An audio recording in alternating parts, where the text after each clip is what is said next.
Hello and welcome to this episode of the Excalibur Podcast, hosted by me, Kyle Brookes, where we have real people, real stories, and real progress. Today we have an esteemed guest. His name is Ansh. I met him at the Excalibur Summit. Man, he came through, he put in the work for that workout, and he is a serial entrepreneur, focused on business, pickleball artist, who is phenomenal at pickleball, plays at a very high level, and even teaches the sport, and has gone through one of the most amazing transformations that I've ever seen. Welcome, Ansh. Thank you so much, Kyle. It's a pleasure to be here. Oh man, it's great to have you, buddy. I mean, meeting you, a couple of weeks ago, and just hearing your story and truly understanding where you started to where you are now, I think that will help a lot of our viewers to understand that anything is possible. I agree. I think it all starts with mindset.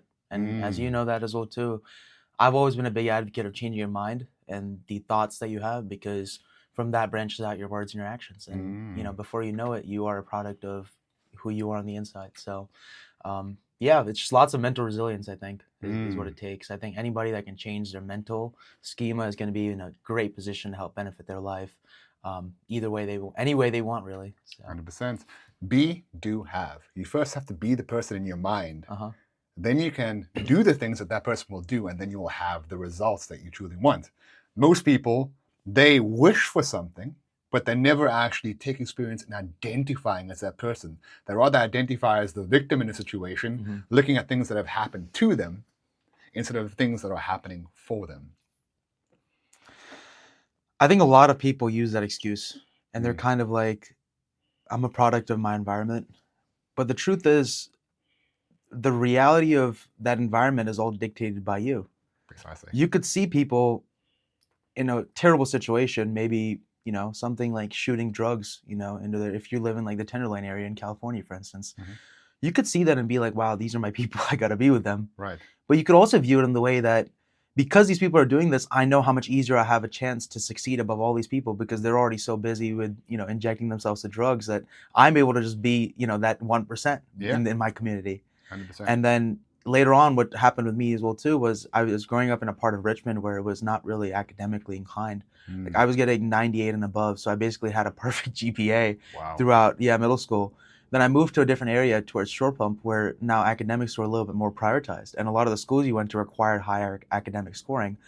And so I noticed that like suddenly my A's turned into B's, not even A's, A pluses turned into B's. And I was just like, what is going on right now? I can't fathom this. Right. But then making that mindset shift within the next year and kind of being like, okay, this is the competition I'm dealing with. I have to see what I can do to succeed here. And I have to be able to put myself in a position to exceed wherever I am. Yeah. And so I started learning more, started studying more. And I mean, now when I look back at it, like the hours I spent studying real estate, studying AI, studying automations, the mindset, like that was a break for me. Now that I look back at it, studying an hour a day it doesn't sound too bad anymore. Now that I'm studying, 10, 11 hours a day. So, but that just proves something that people know, but they won't acknowledge.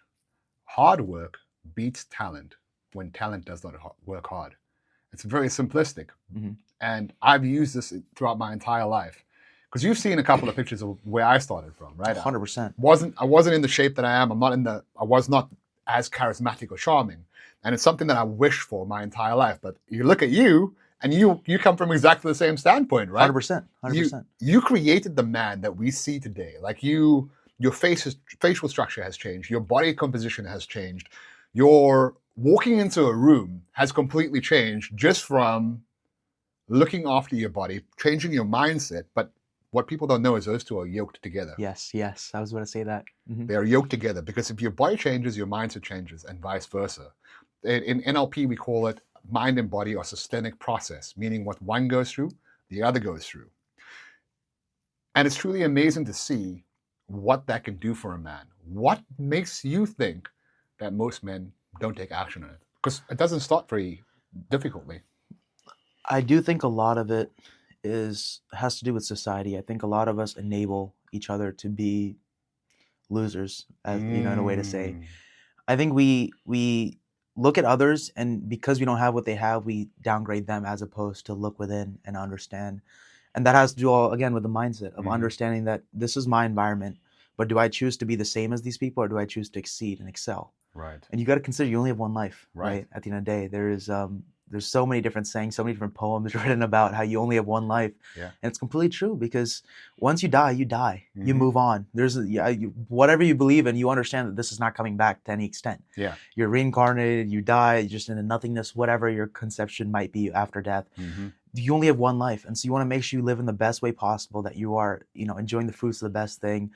And just, to be even kind of materialistic about it, I would rather spend a night in a $1,500 hotel a night than like $150 one, because I know the quality of the experience I would live would be so much more worth it with a $1,500. I'd be getting that money's worth. But what makes you think that's materialistic, though? That's just value exchange, right? You're It focusing is on totally. the value. It is totally. And I think a lot of people nowadays get caught up with believing that materialism like that exists. Like, you cry in a Lamborghini, you better be crying in a Lamborghini than having a bus. It's like, who says you're crying in a Lamborghini? Right. I guarantee you, if I was in a Lamborghini, I wouldn't be crying. Yeah. I would be in a position in my life where I'm so happy with all the choices I made. And, above all, Kyle, I would be proud of myself. And I think pride is the one thing that is a dying emotion that we don't necessarily have. Right. Happiness is such a Fleeting. I sound like Andrew Tate a little bit when I'm saying this, but it's such a fleeting emotion. It's Yeah. such a hedonistic, stupid emotion. Why do you want to be happy? Like, when Rome was being built, you think they were happy building it? No. You think when like anything of substance, of value was being built, relationships were being built, you think people were happy when they're building it? It's about pride. They were like, this is going to outlive us. This is something that's going to outlive us. This is this one life we have. But the Colosseum that we're going to make is going to be forever seen in history as one of the greatest things of man-made, architecture. Sure. Yeah. And it's like that's something that I think men don't have nowadays, is that pride to be, overachievers, and kind of be like, we can do this, guys. Like, we have to put our effort in, and it's going to suck, and it's going to not be amazing all times.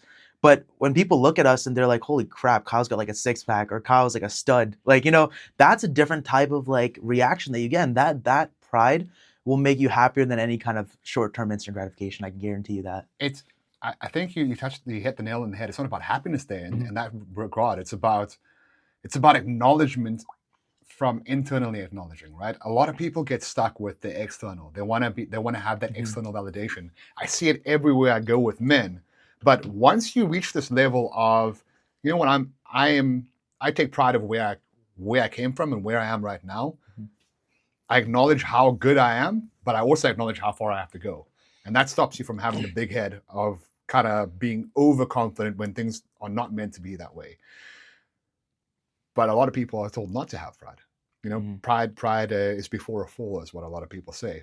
But I'm a nerd, okay? You know that straight up. I'm a freaking nerd. Of course. Yeah. Okay? My favorite anime character, Vegeta. You can take away everything, but you can't take away my Saiyan pride. It's pride is so interesting, because a lot of people, like you said, villainize it. They make you look like, okay, you have pride, you're a bad person, you're an egotistical person, you're Machiavellian, you're this and that. The truth is, even like Machiavelli, right, who's like the extreme example of narcissism, even he showed that he did this for princes. He wrote his book, The Prince, and the reason for that was to try to help educate people on how not to be manipulated and how to do the best for their kingdom. Right. And, it sounds kind of dark to say this, but the truth is manipulation is important. You need to be able to manipulate people, because sometimes people are so, I don't want to say dumb, but they're so uncertain of themselves, they can't understand what their flaws are. Yeah. And so if you can manipulate them into helping themselves, you actually better the situation for both of you guys. You give yourself some value while you're doing it, and you also help them be better versions of themselves. Sometimes there's times where it's just like, you see somebody that's fat, and you really like this person. I'm not saying go up to a stranger and say this, but you have a friend that you see he's getting fat. You see he's being a slob. He's not taking care of himself. He started smoking. He started doing all these bad habits. Going up to him and being like, hey, dude, you're starting to get kind of fat and ugly, and nobody is really respecting you anymore. You can tell, because that person that just walked by you kind of looked at you with disgust and walked away. Right. I'm telling you this as your friend, not as an enemy. How they take it also is up to them too. Right. And like being that person that can say that to them, but being able to now imagine saying that in a way that's sort of manipulative, where you're like, dude, you have so much potential, Kyle. Like, dude, you have amazing blue eyes. You have like a beard that connects so well. Your hair looks curly, nice and luscious. Like, you could be so much more, man. Why are you fat? Exactly. Yeah. That putting it in there in that ego way, sort of kind of, stroking your ego a little bit and be like, see, this is what you are right now, but look how much more you could be. You could be like with all the women. You could be with all the money. You could be in the Lamborghini. Like, that could be you. And that will be you if you educate yourself and you commit yourself right now. You start training. It's sandwiching, right? So what you're doing is you're creating that cookie sandwich. You're saying, yes, a little bit of good. Yes, some bad, and then there's some good. Well, critique, and there's some good. Yes. But being that truth teller is such a rare 100%. thing to have in this world, because people will rather stroke your ego in the good way instead of pointing out where you could improve, because they're scared of the reaction. 100%. But if you're always scared of the reaction, then you're never going to truly help anybody. And on the other side of that, I want to say manipulation as a word, the definition or the way that it's been characterized in the world today is so bad. But if you look at steel, when it's in the hands of a Japanese sword master, he manipulates that steel and creates a sword that is worth much more than the steel originally. Yes. So manipulation in the right hands creates an amazing byproduct or product at the end of the day. You got to just think about it from that perspective. Don't get stuck on what everybody else is. Like you said in your recent post, whatever the government is telling you, do the complete opposite. If they tell you to take the COVID shot, do not take the COVID shot. Yes. I may get bad for that, but I don't care. I mean, there's so many things too you got to understand. For instance, like the government's a really good example, and a lot of people, they get very politically involved and they start seeing things as red or blue, or as Republicans and Democrats. And the truth is, it was never about that. Why do you think there's two parties? Right. It's just a forefront of division. Like that's the purpose of everything. And it works because you see some people get so quickly offended when you say, don't listen to the government, right. But genuinely think about, why would you not want to listen to the government? What does the government want for you? Do you think it cares about your benefit? It has, 330 million people it's got to take care of. You think they care about you individually, that you, Ansh, are in shape and you don't need these big pharma pills that we're in bed with? So you have to understand that everything is just one system. And it's like, that's what you have. Two wings, same rotten bird. Yeah, yes, seriously. Yeah. And there's lots of symbolism too within history. There's so many. This is like a whole rabbit hole. It's hard to get out once you're in. But it's like the pineal gland. If you ever heard of that, the third eye, right? Why is there fluoride in the water? It's why is there fluoride in the water? Yeah, seriously. There's that, right? Yeah. It's to prevent activation of the third eye, right? Why are we so fed so many different sexual, those sexual innuendos here and there? Because it's to keep us so lustful that we aren't able to actually understand the power that we have within ourselves. Keeps you in the base chakra. Yeah, it keeps us in the base chakra, exactly. And staying in the base chakra is really just the hell of the body. I mean, the bottom half is basically, just to break it down, the hell, there's earth, and then there's heaven. And it's kind of like, at the topmost, there's I know, right? And at the very bottom, there is I am. So I am this, right? I am confident. I am strong. I am smart. I'm beautiful, whatever, right? But then I know is a different thing. That's the level of confidence that some people don't get. Like imagine walking into a room and just being like, I know I'm the best looking here. I know I'm the smartest here. I know I'm this, right? And again, going back to the pride discussion, a lot of people are like, oh, that's prideful. Right. Is it really though? I mean, when you know for a fact you are, and you manipulate and you you create your own reality in the way you wish to, is it? Because you're living in my reality. I'm not living in yours. Exactly. So it sounds very, very narcissistic to say that, but it's completely true. You live it and you're like, wow, this makes sense now. That also said, coming off of that point, the person with the strongest frame is owning the reality that's in the room. Yes. So the stronger your frame, the more other people are going to be living in your reality. So that's 100% true.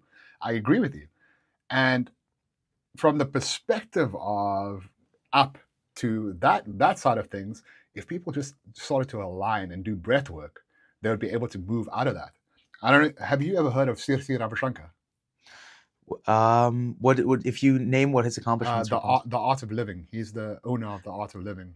I've heard of it. Yes, I actually have heard of it. So he does breath work in there, similar to the breath work that Wim Hof does. Yes. So the Iceman Wim Hof. And what they do is called blitzkrieg, where you're actually activating different parts of your lungs and different parts of your head with breath holds. Wow. And during that process, you push out all of the toxins out of your mitochondria, as well as release the toxins that are in your lymphatic system. So you're draining all those toxins out. Yeah, exactly. Which brings you back to the state that you're originally supposed to be in.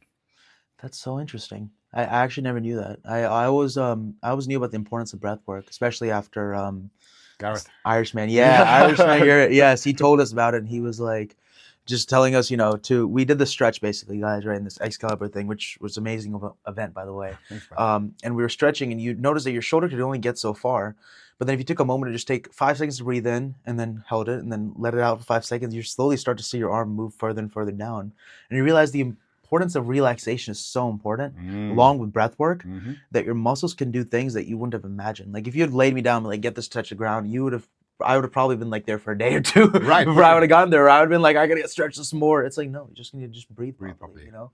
One thing I did was box breathing a lot. 4-4-4. Yes, 4-4-4. Nice. Particularly when I was doing ice plunges, and it's important that you're able to do good breath work, because the first thing everybody wants to do when they get in is, yep, you know, that's the worst. It's the worst thing you could do. That's what makes people jump in for a second. You see those people, you know, I would say 50% of the people kind of look at it, they touch it like, yeah, no, I'm out, I'm done, I'm not doing this, you know.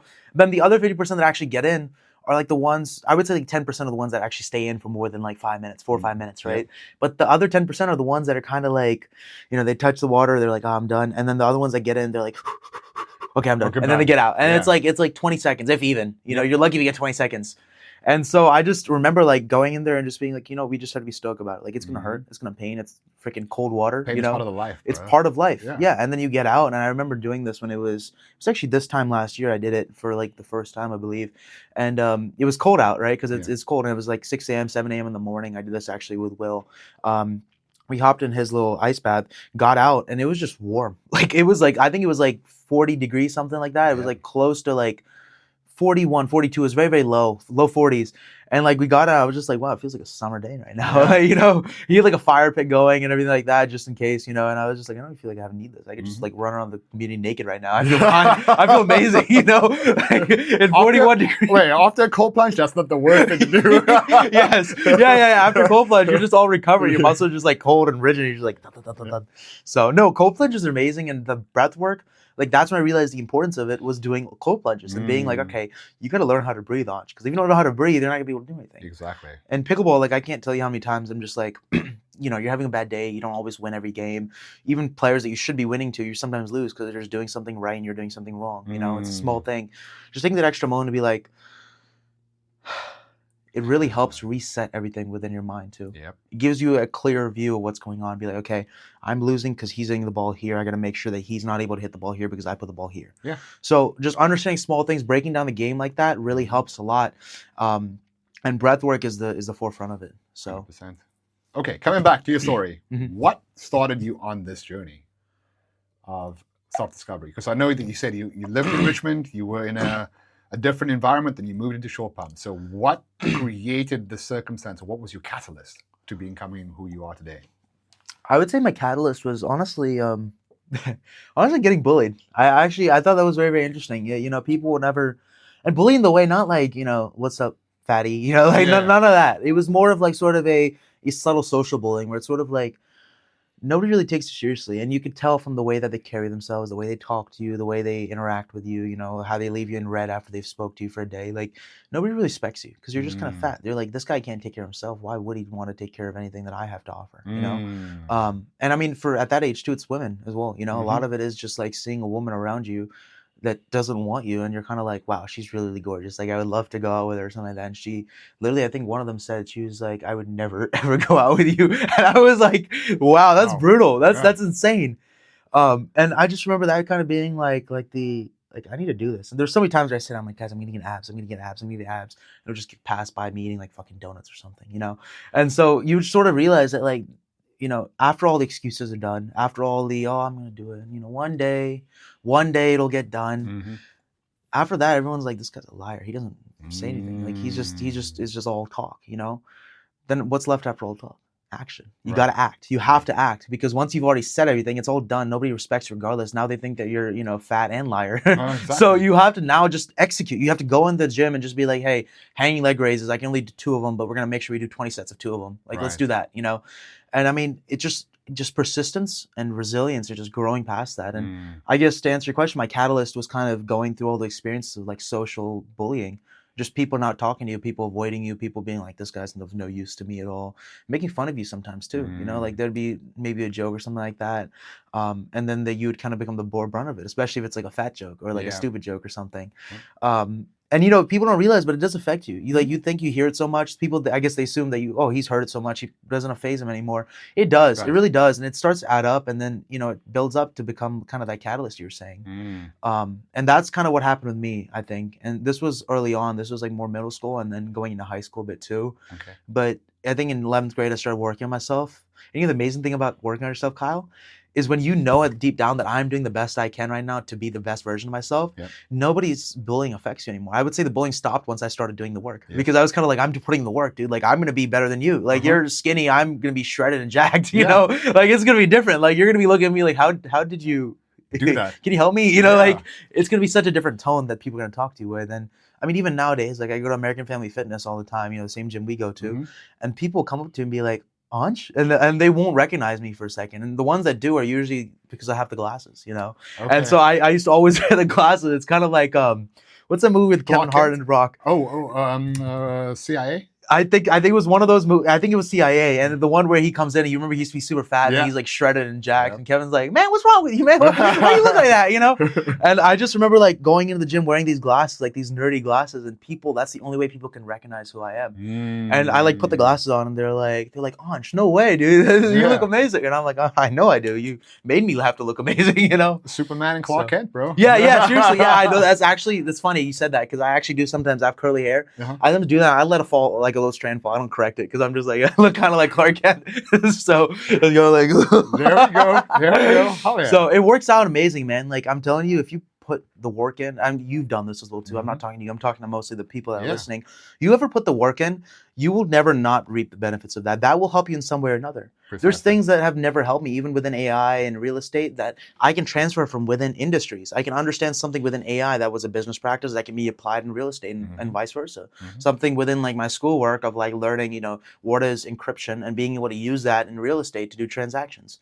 Blockchain, you know, a lot of things are nowadays Bitcoin and Ethereum. So being able to send back and forth to Bitcoin and Ethereum is like it's a new technology. Also, the government doesn't have that much control over it, which makes it even more ideal for, you know, bigger transactions that you don't necessarily want to. Why you want to pay somebody back home? No, yeah. No, for example, if I have to send money back to my mom, I'm not going to send it via the bank. The bank takes like so much money off. Yeah, 100%. Boom. Bitcoin over. 100%. Yeah. I mean, and the thing too is like it's so transferable nowadays. Seconds as well. It's seriously, it's seconds, and the transaction once it's hashed, it's gone. It's gone. The only thing is because it's so anonymous, there's sometimes people send it and they're like, "Oh, I missed a letter." I'm like, you should have done that before you fucking sent $70,000. You know, that would have been wise to do. Yeah. And they're like, you know, send another $70K. But usually the people dealing in this are the ones that have the collateral and the money to do this. You know. Very rarely is somebody going to Bitcoin sending like $2.30. You know, like it's just not something that happens. You know, that's like fine because what are you going to tax? Like 2 cents off that? Go ahead, you take 2 cents. That's fine. But you know, I think with bigger transactions now, blockchain's getting more prevalent. So definitely. I know that's not what we're talking about, but I just wanted to plug that in there. We go various different ways. Okay, so you've created the catalyst because of bullying. You've got to the stage where you are right now. What's helping you sustain it, which is even more difficult? You know, sustaining is definitely the hardest part for sure. I think everything in life is rented, honestly. I don't think we actually own anything. Our body, our car, our house, we don't take care of it, it's going to go away. It's just the way it is, you know. It's just the nature of having these materialistic things. Literally materialistic things, you know. Tangible things, yes, thank you. Like your car, you don't take care of it, the engine's going to go bad. The inside's going to get all dirty. There's going to be bugs inside, right? You don't take care of your body, you're going to start to get fat. You're going to start eating shit and you're going to look like shit. Right. Feel like shit too. Yeah, and the biggest thing is feel like shit, you know, and it's inputs, outputs at the end of the day. And if you don't take care of like your life, so your relationships, right? If you just start neglecting, you know, your wife, you're no longer going to be, you know, in a fruitful relationship. She's not going to respect you anymore because you're like, this guy doesn't take care of me. Right. She might even, you know, I've been on both ends of this. She might go pursue somebody else. She might go cheat on you. You know, and it's interesting to see as well too, because being on both sides of that, exactly. I just want to fixate on that one, right? Being the one that's getting cheated on and being the one that is cheating with the person that is doing the cheating, you understand the whole game of why it is, and it's really just an interest game. And it's like once I'm no longer interested in you, I don't care for you anymore. Anything you do, say, or you know, act is not going to affect me anymore because you are a loser in my mind. And so once you have lost that respect in a woman's mind or your partner's mind, you no longer are somebody that she respects. And if she does anything with you, it's gonna be sort of like a pity thing, like kind of And on the other hand, like being somebody that's like talking to somebody and you know, this, I kind of regret this a little bit back, you know, a year ago, talking to people that I knew were cheating with their boyfriends, yet I still continued to pursue them. And, you know, we did things that ended their relationship and, you know, we call it being a homewrecker and stuff. But out in the jungle, there's no rules, you know, I hate to say that, but there's no rules in the jungle. So you have to kind of understand that there is like a sort of understanding of, okay, I can do this, but should I do this? And then also being able to be like, all right, your internal motivation matters more than anything external. And so being able to self-motivate yourself is what gets people to love you more than anything. Right. Being like that guy that's like, dude, that guy, he has a McLaren right now? What? He's also got like a business? He's also got this? He's got like the hottest girl in like Richmond too? Like, what is he just keeps adding this? Like every month we see him, he's got something new. Yeah. That doesn't come because he's seeking validation. That comes because within himself, he's like, all right, I'm this guy. I gotta, this guy would have the hot Russian Ukrainian, they're Ukrainian. Like, that's just the way it works. This guy would have the 570S sitting on his driveway. That's just the way it works. This guy would have a $4 or $5 million penthouse. Like, that's just the way it works. And you have to apply yourself and educate yourself enough to have those resources. And really, none of that can be done through validation. Like, if I want you to like me, I'm not gonna sit there for 4 hours and study something. No. You want you to like me. Yeah. I'm gonna do that because I care about this. This real estate thing is important to me, and so I'm gonna spend 4 hours learning this because it's gonna help me. I want to do this. Right. And so intrinsic motivation, I think, is what comes after you've exhausted all the other. I'm doing this for the women. I'm doing this for the guys. I'm doing this for my wife. I'm doing this for that. And it all starts on the inside. Intriguing. So after you've done all that stuff, you see, that's something that I found out the hard way. Because when I was raised, it was like, put your family first. Yeah. Have your wife, because I was previously married, have your wife first of the mind, happy wife, happy life. Everybody buys into that bullshit. Yes. And you want to work your ass off so that you can give your family and your daughter something that you haven't done, or your kids. But then on the other side of that, she ended up cheating on me. Yeah. Right? Yeah, it happens. And I took the full blame for that, because at the end of the day, I was the one that was not putting the work in on myself and everything else. And I put their happiness ahead of my purpose. True. That's why I've changed the statement. Instead of happy wife, happy life, put your mission before your misses. And if you keep that down, everything else follows afterwards. And it's so interesting you say that, because you start to realize that attraction is nothing more than them just being like, wow, this guy has his shit together. I want to be with him. And it's not really a like, oh my God, I love you so much, Romeo and Juliet. Like, that's not true anymore nowadays. Back then, maybe you found somebody that kind of was okay with dealing with your shit and it wasn't going to stick with you for a bit because it just mutually helped both your families or something. Or a prince from Slovakia marries like a princess from Czechoslovakia just to further the relationship of those kingdoms. That doesn't happen anymore. No. It's like, what can this guy offer me? And at the end of the day, there's always that in the back of their mind. And they're always going to be with a dude that can go and buy them the Mini Kelly, the Hermes, like all the Louis Vuitton and stuff. Yes and no. Yes. You don't think so? Yes and no. No, I don't. I know so. Okay. I know so, because I've been on the other side where I've seen women that they'll pitch up to one of our shows, because I used to be a male stripper. And they'll pitch up to one of our shows with a Ferrari, with money, Louis Vuitton and all the rest of it, and then they'll leave with a guy that sleeps on the floor on his mattress. Yeah. So attraction can't be bought. You have to have all your shit together. So it has to be the 4 pillars of what makes you an actual man, which is physical, mental, social proof, and then financial. Right? The social proof at one of those shows is that every single one of the women are vying for 5 guys' attention. Yeah. So you're already walking out, you have this social proof that stipulates that you're in demand. Therefore, no matter how big the house is that guy has, she's still going to leave with the stripper. Yes. You're right. You're actually very, very correct on that. I think a lot of it, to be in the best position possible, you want to be in the best shape, you want to have the best finances, you want to have the best overall social proof, best emotionality as well too. They are very attracted to somebody that is very emotionally stable within themselves. Stoicism. You want to be as stoic as possible, And the people that I know that like body counts over 1,000 are the ones that are the most stoic. They're the most coolest, the chillest to be around. You feel like you'd hang out with them for days on end and you wouldn't feel like, annoyed or anything like that. And those are the people they like because they know at the end of the day, they think before they act. And that's such an important aspect that they like. Or think before they speak. Think before they speak. And think before they speak. I learned that the hard way a few times growing up. And you have to, and that's again, bridging that into fighting, like that's why it's so important to be able to physically defend yourself. Also, before you even get to the fighting, right, there's always a sort of like the quick little this, right? And you want to make sure that when they do this, you are in a good position to where your resume passes, right? To where they're like, all right, let's not try this one, right? Like this one might be a better one to just kind of sit out and just be like, oh, my bad, dude, sorry, I'll keep walking, But I mean, so from my perspective, the majority of the fights that I've been in, like outside of anything, except for when I was in school. That was the first time I lost my cool thoughts. I was 13 years old. Someone called me fat. It's ego, yeah. No, someone called me fat. I took a brick and I hit him in the head. Oh, yeah. You see, in America, you'd be going to prison for that. Of course. In South Africa, it's completely different. It's Yeah, quite of course it is. That's India. I mean, I'm not from India, but I've been to India and I've seen, dude, your teachers will hate you there. It's fine. It's totally fine. It's like, it's normal. Like corporal punishment. yeah. My dad has this thing he used to tell where you'd get a pencil and they'd put it between your fingers and then they'd crush it. They'd whack you with the ruler. That's the OG. And then they'd have this pencil where they'd put it and they would like basically grab your hand as the pencil's in and crush it and like that. Yeah, and like make you apologize. There's another one where they make you chicken. They make you grab your ears through your legs. It's called murgi, which is the word for chicken in Hindi. And so they would make you do all these interesting things. And it's sort of kind of like a public humiliation thing. Because once you're humiliated in front of everybody, you're kind of like, all right, well, I got to do this now. Because my dad, I think he had to do like 50 push-ups. He didn't know how to do push-ups. She made him, I think one of the principals or something like that, made him do it in front of all these students. He just did it, like 50 push-ups in front of everybody. And I'm like, I couldn't do 50 push-ups when I first started. Like the amount of public humiliation that requires, the amount of power that has in it, like, dude, that's good. Like they knew what they were doing back then. Like that's the way it should have been. Like I don't know where we changed. Or like we want to know if you want to cut off your dick or not. Like I don't know where. I don't know where the transition came in from. That's why, it's so. But it was absolutely hilarious to see back then the stuff they're doing. I kind of wish that they did to some extent still. Like I wish some private schools would be like, all right, we're gonna hit your child. Just sign this contract. Says that's fine if we do, but they're gonna be good human beings when they grow up. Guarantee it. 100%. Man.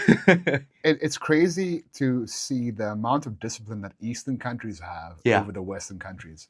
Like the fact that you're not allowed to smack your kid over here makes no sense to me. I'll be like, no government is going to tell me whether I can or cannot smack my kid. Yeah, 100%. And at the end of the day, if I have to get the kid to do push-ups and sit-ups and do all the rest of it, that's probably slightly better workout anyway. But again, from that perspective, you're teaching your kid that there are no consequences. Yeah, you are.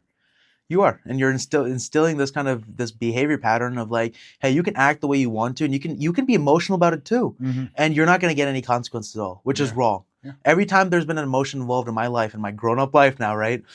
I've always paid a repercussion for it. Whether I vented out that guy that was a lot stronger than me or a lot more powerful than me, I found out the hard way that you can't do that. Right. Because this guy is now going to be mad at you. He's going to go tell everybody else you're a piece of shit, and he's going to start treating you like that. And you're no longer going to have that social proof. Right. And also like emotional as well too. Like you get angry at somebody, you start yelling, it's not fair. You start doing a tantrum. Like that's what kids do. Like, dude, you're grown up. Yep. Like nobody expects that of you anymore. You have to grow up. You have to mature a bit. Yeah. And I was lucky enough. I would think I was 16 or 17 when I started playing pickleball.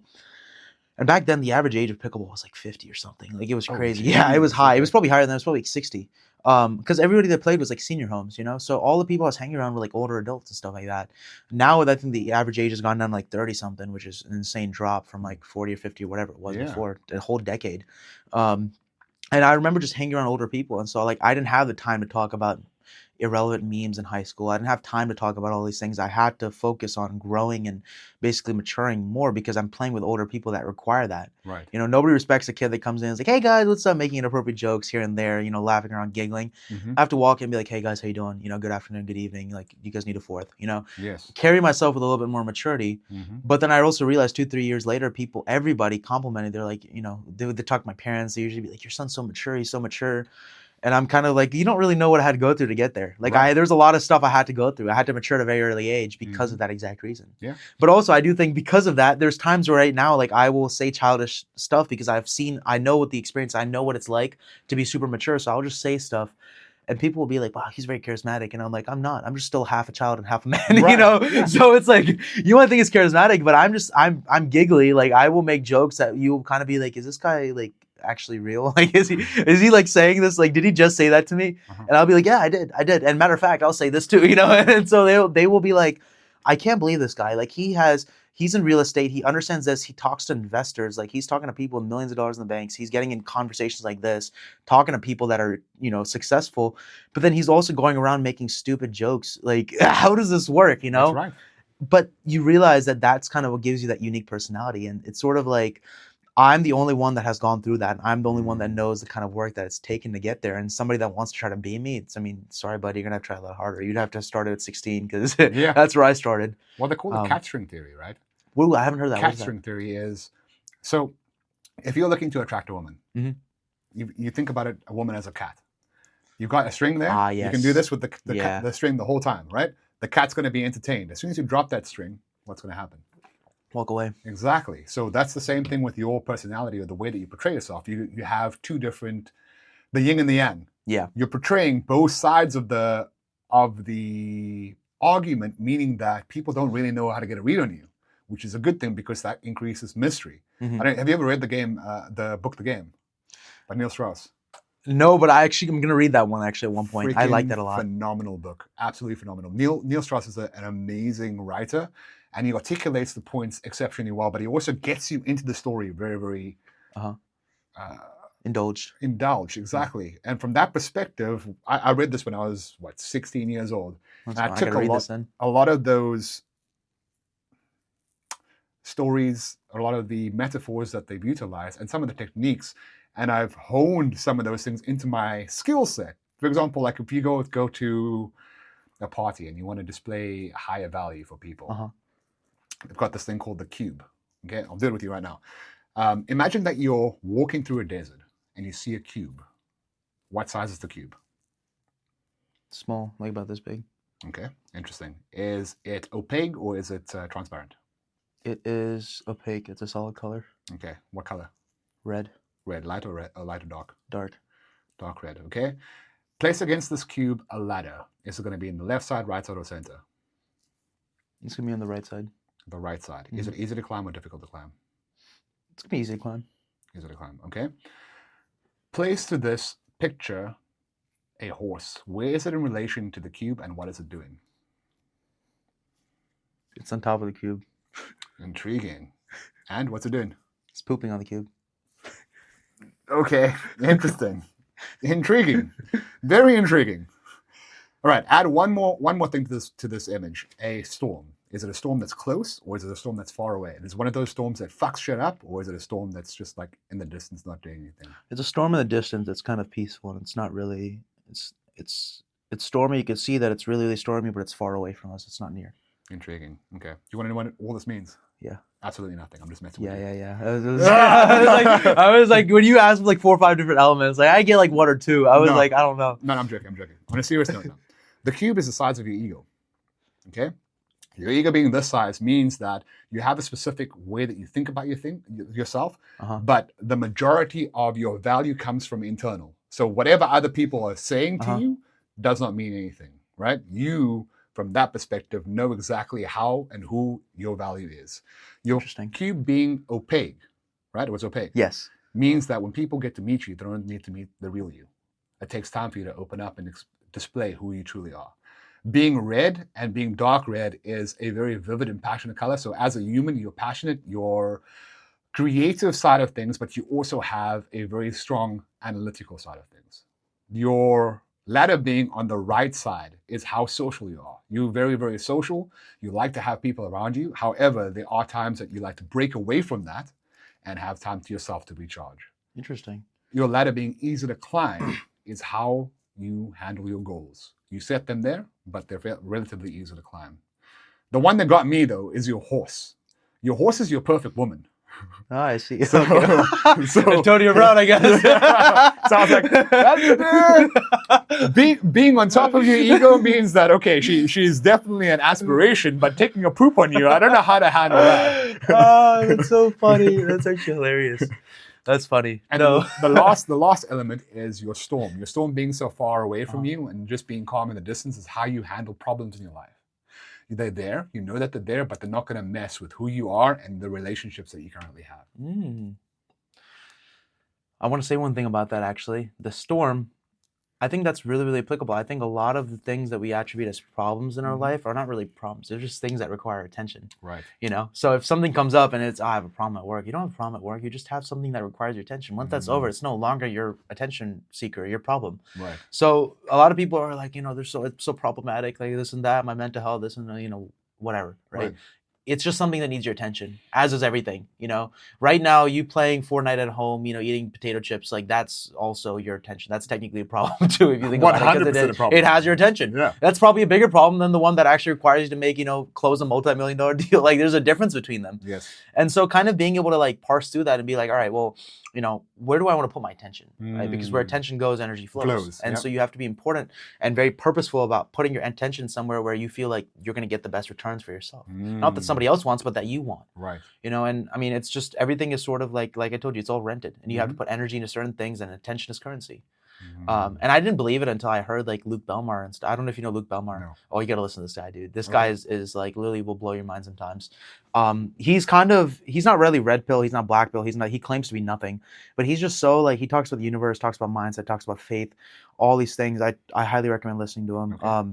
But that's one thing he said too, is like, the problem is just something that requires your attention. It's not really anything that you need to like per se like pursue or something. It's just something that you need to resolve at one point in your life.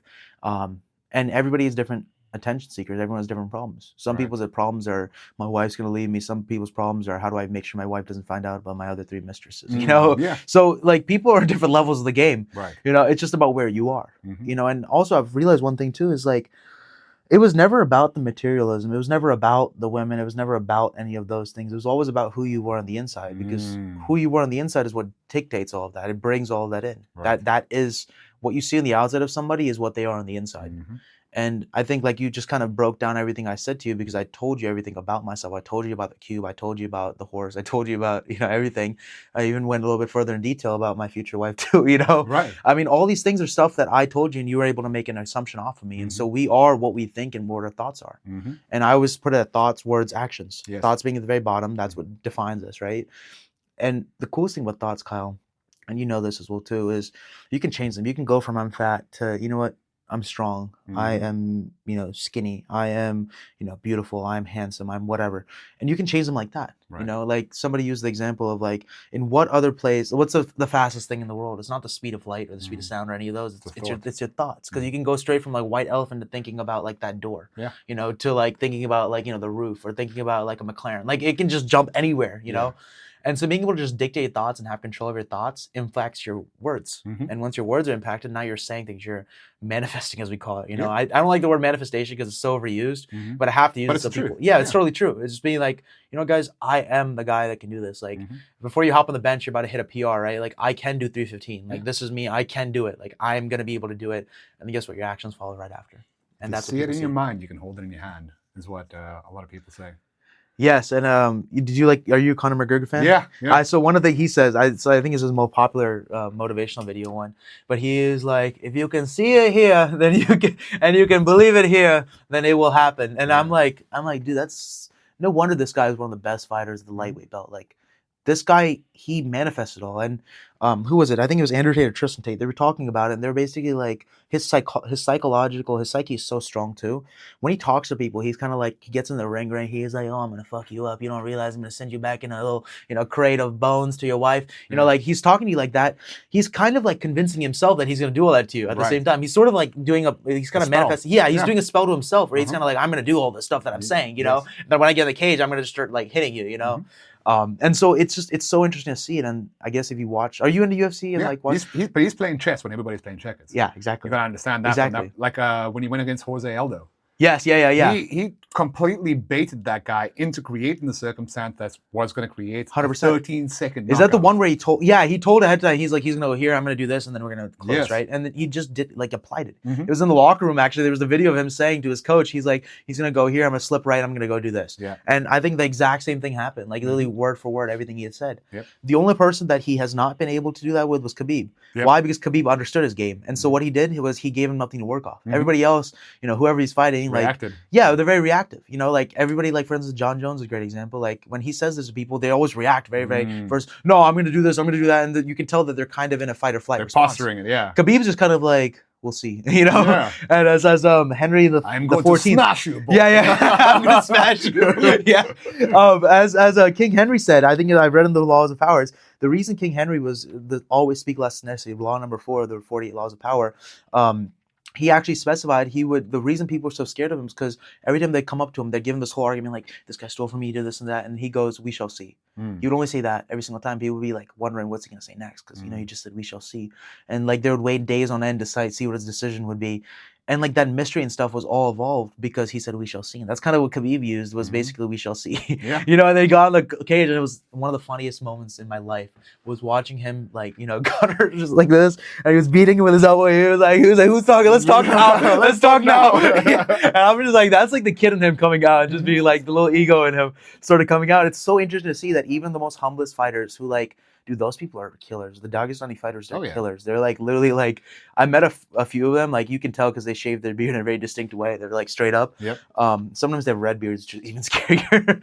But you see them and they're just like, they're going and they're kind of like, their entire motto is just train Allah, train Allah, train Allah. It's basically they're not soft lives over there, brother. That's a difference. Yeah, you've got all the comforts. Yeah. There's no central cooling, central heating over there. No, not at all. Not at all. They're okay with staying in like shitty hotels. As a matter of fact, they don't expect to stay in good ones. Yeah. And the funny thing is, they're like Russian, like their entire embassy and everything over there keeps them in these nice ones to show that they're doing all this stuff for them. But truly, they don't like to live there. Yeah. They don't want the comfort because they know the moment they get that comfort, they fall prey to that. That's what they come out here and they're stone cold killers because they haven't seen anything better than that. Yeah. They're not getting a butter up society of like, oh, you drive a McLaren or your Lamborghini to the event, like none of that.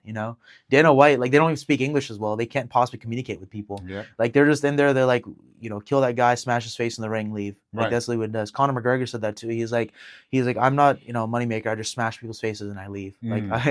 Dude, Conor's amazing, man. That guy is.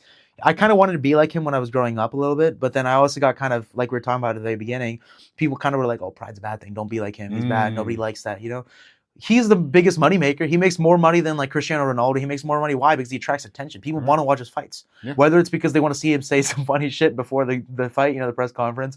Sorry, I'm late. I just don't give a fuck. Yeah. Or whether it's like him just going in and fighting and destroying somebody's face and then being like, I want Conor to lose. I want him to lose. He's such an egotistical jerk. But, here's my pay-per-view. And so it's like, bro, that's literally what he's doing. He's a character. He's an actor. Yeah, exactly. It's the same way like we were talking about today with the Paul and Joshua fight. Yes. Marketability and great fighters. Conor McGregor's a freaking phenomenal fighter, but 100%. He also has the charisma, the charm to be able to get people either to like him or more importantly to hate him. Because hate is just as strong as like. Yeah. And if you can get both sides, the duality of that purpose of human nature, then you've got all the pay-per-view behind you. It's totally true. I mean, also it goes with so many different industries. It's not just fighting. It's also, you told me you used to be a male stripper. Like a lot of that is the character that you play. Precisely. I mean, I have friends that like used to do that. And I actually listened to this guy who, not for that, but Sterling Cooper, you probably have heard of him as well too. Yep. I think he used to be a porn star, and he would tell about like all these things that people would be doing, like, most strippers, you're playing this character. Like they don't want to see you per se. They want to see you as a firefighter. They want to see you as a police officer, and that's what gets them turned on. Yep. And so I also learned very quickly that women have these fantasies that they sort of want to have kind of taken care of. And they'll pay insane amounts of money for it, and sometimes like the guy that bought them, like you said, the Ferrari, for instance, in that instance, right? Are like, okay, go. I can't suffice you because I'm 60-year-old, and I'm a billionaire, but here's the Ferrari to go drive to the thing and go, get with some young stud and you can bring him back to our penthouse and stuff. And I'm telling you, like, I know some guys that like literally are attractive. They're 26 years old. They don't do anything with their life. Like you ask them what their job is. They're like, I don't have one. I'm unemployed, but they're living life, man, because they are like with these women that are paying them to be basically their fantasy actors. Yeah. And I'm sure you've seen that a lot in the industry is like some guy that's just a basic male stripper then gets promoted to like this, private, like sugar baby. Only works for birthday parties and stuff like that. Yeah. Like, dude, it's insane. Like the industry there is crazy. But in order to do that, I mean, have you ever seen a fat male stripper? No. Yeah, exactly. It doesn't work. Have you seen somebody that doesn't take care of themselves, a patchy beard is stripping? No. Nope. It doesn't work like that. Nope. You have to be the best version of yourself to be able to have access to those industries. And fitness is the number one thing. Being able to be physically fit. Well, two things. Fitness and, again, goes with mindset. Because if you're up there... Yes. And no matter how fit you are, if you don't have the charisma to kind of create that circumstance, because you remember, you said fantasy. Even in fantasy world, we as men have to have jobs.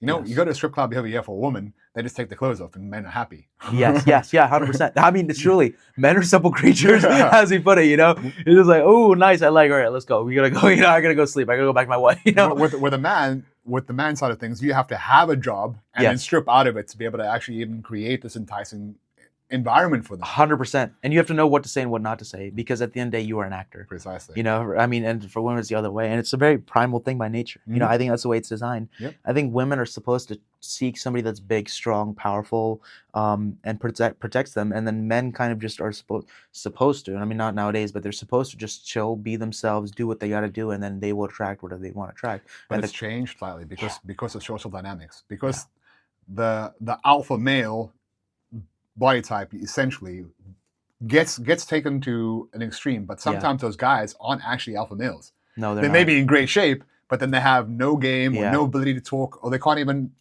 charm the people around them to create followers. True. A leader is a reader. Yes. And that's what a lot of people don't realize. So I was the dork first before I became. And it's so funny because you see people like Henry Cavill and stuff, and they're nerds, dude. They're huge nerds. And it's just the way it is. And it's like, you realize that these people that are in the best shape possible, physically, mentally, like you were saying, they are also nerds. They've nerded out about something, and they really love that. And so they're able to apply themselves to that well. They're able to apply themselves to all other facets of life as well. Precisely. And it's a blanket rule of like, if you are greatness in itself, you are going to be great at everything you do. Winners win and losers lose. Right.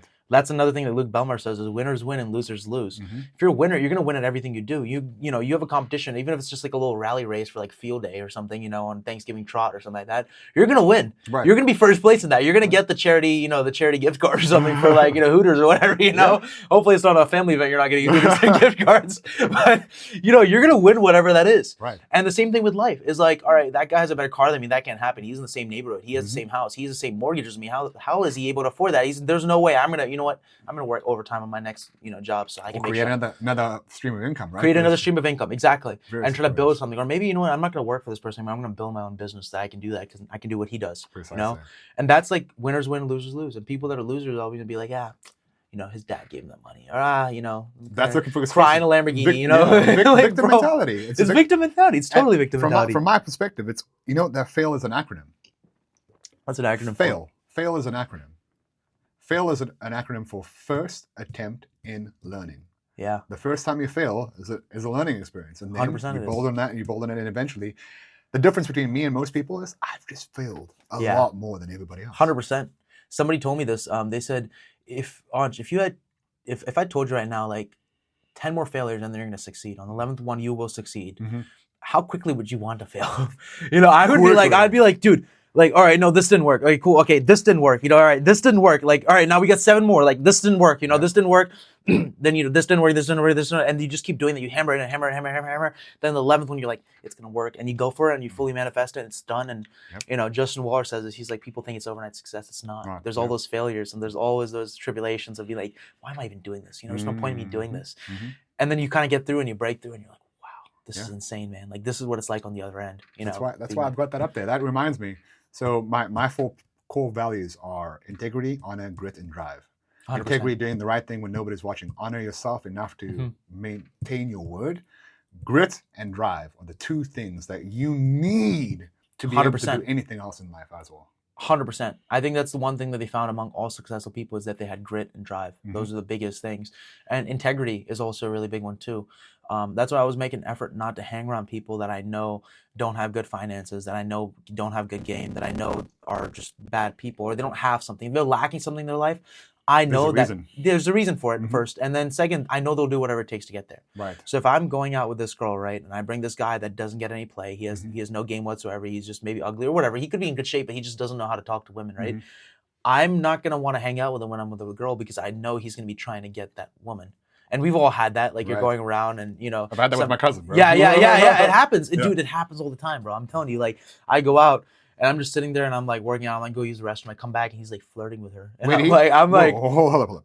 There's one thing that needs to happen. If you go to the restroom and you're with another guy and his girl, Oscar, how the hell did you get that? Yeah. No, that's why I'm always like, you landed a stud. Just so you know. Like, I will hype that guy up because that's what he deserves. And but that also tells her that he's around the right people. Yes. He's on a high caliber, so this 100%. Guy's a high caliber, so let me find a friend for him. It's all environment, man. It's all environment. It's like what you choose to put yourself in and who you choose to hang around is who you become. You are the 5 people that you spend the most time with. I hate that quote because it ruined my life. It ruined my life for the first 5 years, so I hate that quote, but it's so true. Yeah. That's why I hate it because I'm like, it's so freaking factual. Mhm. My mom and dad always used to tell me that. They used to be like, you're the sum of the 5 people hanging around. I'm like, whatever, who cares? You know, truly I was. I looked at the first 5 people I had hanging around.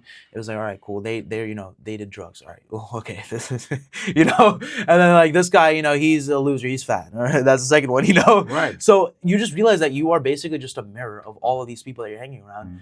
And honestly, Kyle, I realized at one point, dude, it's better just not hang out with anybody. Just be nothing. That's why I got books around. Yes. After my divorce, the main thing that I did was I just read books. Yeah. I didn't go out. I didn't do anything. And then afterwards, my goal awesome. in Richmond was to meet 1,000 people in a year.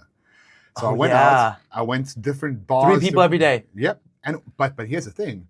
Once you tell people about this goal, guess what happens? They introduce you to other people. They want to help you. Yes, 100%, dude. And you can't, also, again, the social proof thing, nothing helps more, right?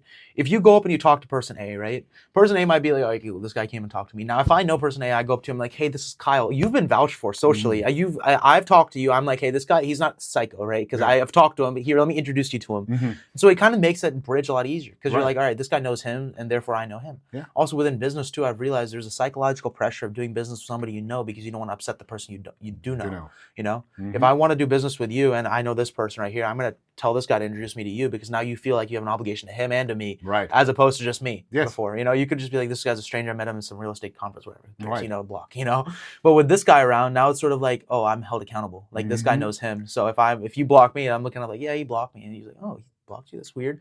Now he goes up to you. Why'd you block him? You know, it's like sort of a tapping the balls. Like, it's kind of like a little ball tap basically. And so it's so funny to see that. I mean, it's universal throughout. Talking to people will never not help you. 100%. I mean, you like Philip, you met, right? This is a big guy that we know that benches like 510 pounds or something. He's crazy, dude.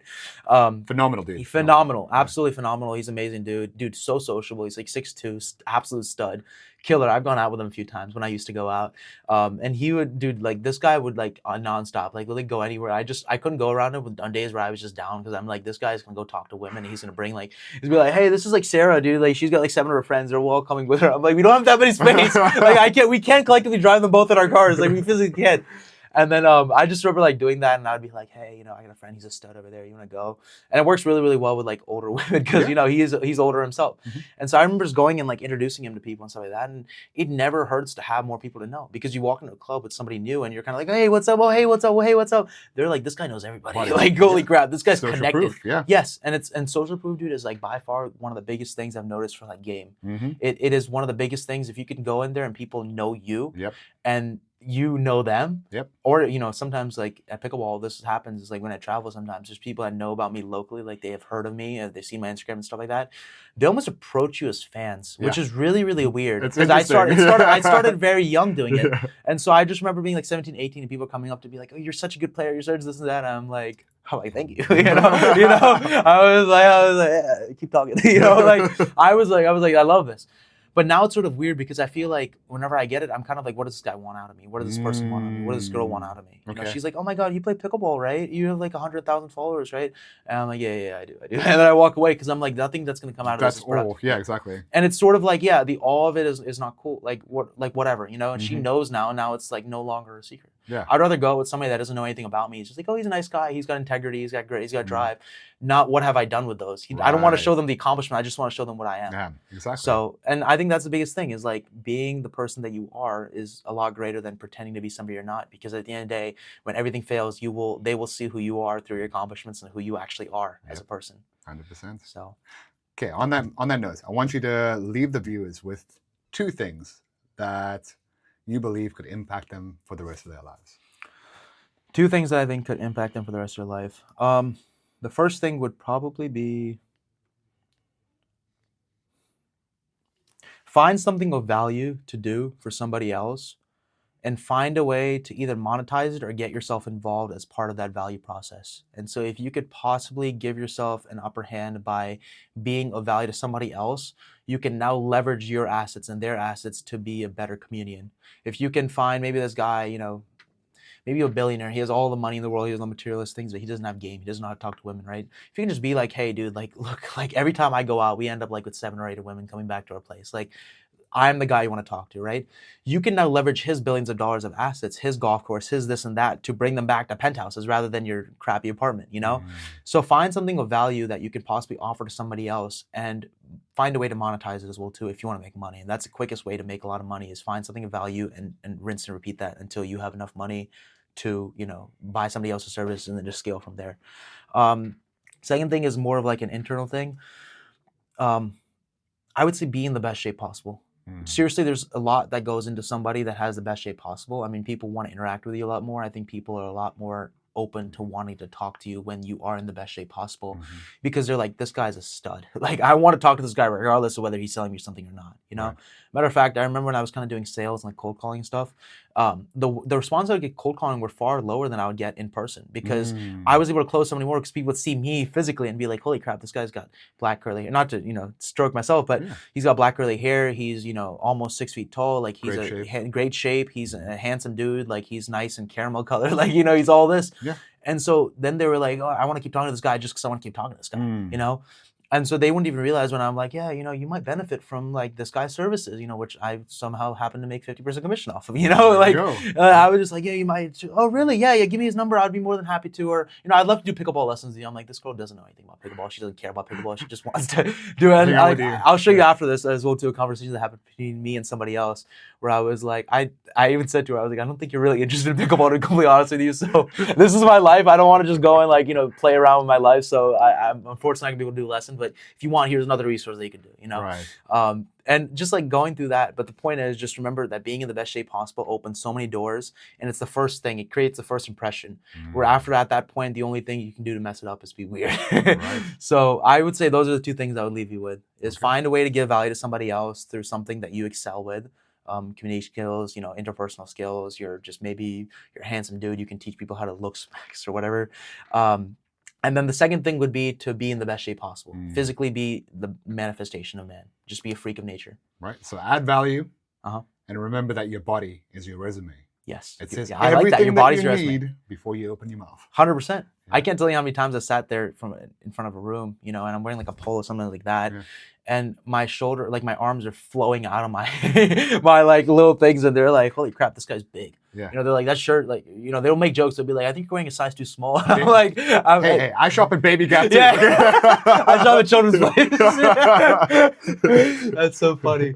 No, but I would say those two things are like the forefront of any type of interaction, at least in my age. I'm not mature yet, and I hope maybe, you know, 2 years down the road we can do another podcast. I 100% believe that exactly what you said, regardless of your age, will add exceptional value to you. Because 100%. One, you're going to look after your money by adding value to people, right? Who are the richest people in the world? People that solve humongous problems for a lot of people. 100%. Elon Musk, Jeff Bezos, Mark Zuckerberg, they created the problems because, like, the social network, okay, there's no way to social network, so let me create that. But they've also solved them and therefore profited off them. Well, it's the digital marketing. You know, they created why don't you put your ads up on here? Everybody else says, all your competitors are, that's where they're getting 10 times more business than you. Precisely. So now why don't you go pay us $20,000 a month for ads? You know, now they're making an extra income stream. Sure. Create the problem, find the demand, and then supply it. Yep. You know, and it's literally been You sound like a drug guy. I wish I could talk about that. I can't. Okay. Tell our viewers where to find you, my brother. You can find me on Instagram at anshbassan.pb. That's my handle. You can also, honestly, guys, just Google me. Just literally just look up my name, ANSHBASSAN. I have my own internet personality profile and everything like that. Just click on there, contact me through whatever you can find me on. If you have my number, amazing. If you have my number, that's already pretty good. If you have my Instagram or something like that, send me a message. I'll check my request every 2 or 3 days. And yeah, if you have any questions, please reach out to me. I'd be more than happy to help you guys and work with you guys and see if I could provide you of any value of any sort. So, yeah. All right, guys. Thank you so much for tuning in. You know where to find us. You can find us on Excalibur Coaching on either TikTok, Facebook, Spotify, as well as Instagram. Remember, where there is a human being, there is a human story. Have a great one, guys.